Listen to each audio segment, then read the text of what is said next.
So we'll bring us back. Well, Chevron. Okay. So that's another company that is in the news. And that's the same type of thing. Basically what's happening, they're putting restrictions on them. They're making it difficult. They're making it hard for them to do what they have done for 140 plus years.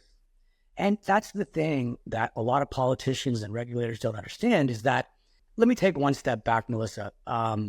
There's a saying in Japan, and I don't know Japanese, so I'll give you the English translation. To the man with a hammer, everything looks like a nail. I bring that up because it's not a coincidence that if you are an attorney, a regulator, you want to solve everybody's problem with legislation. Let's say you're an engineer. You want to solve all problems with inventions, with improvements. And I bring that up because a lot of times, if you have a hammer, you should just put it down and you should let somebody else do their thing, whether they have a saw or a screwdriver or something else. In other words, your tool will work for certain things, but it doesn't work for everything. And we have to come together to solve problems. One of the beautiful things about market is that it necessitates the coming together of all these different experts. And like Adam Smith said back in the 1700s, right? It's the invisible hand. It's not because of the benevolence of the butcher or the cobbler get our goods, but it's because they have a profit motive and they get something out of it. And so we should not get in the way of it. We should allow more of it. Regulators should regulate. Don't lie, don't cheat, don't steal. That should keep them busy as it is. If you look at the waste, at the fraud in Social Security, Medicare, Medicaid, healthcare.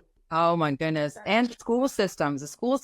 Texas has another big thing with the school. They're all like... You're making me sweat by talking about the school system. And not in the best way. But I agree with you 100%. And it's a big problem. And I think that it's not a coincidence that the most expensive but least bang on the buck. Look, this is a Texas audience, right? Y'all understand? You want bang for the buck. Well, the least bang for the buck is usually when government is involved, when middlemen are involved.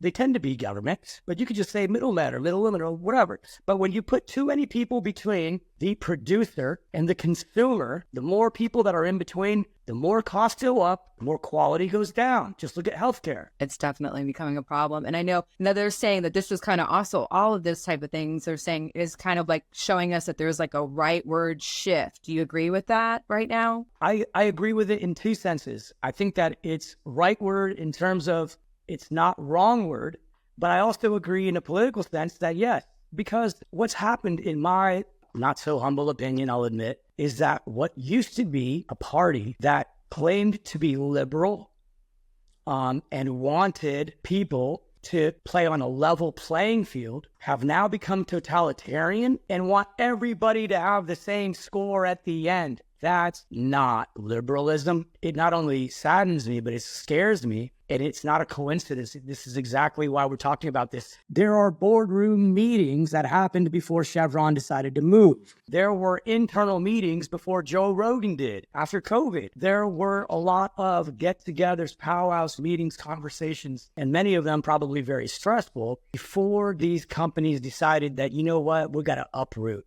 It's not easy. It's expensive. Why would they do that? Staying there is even worse.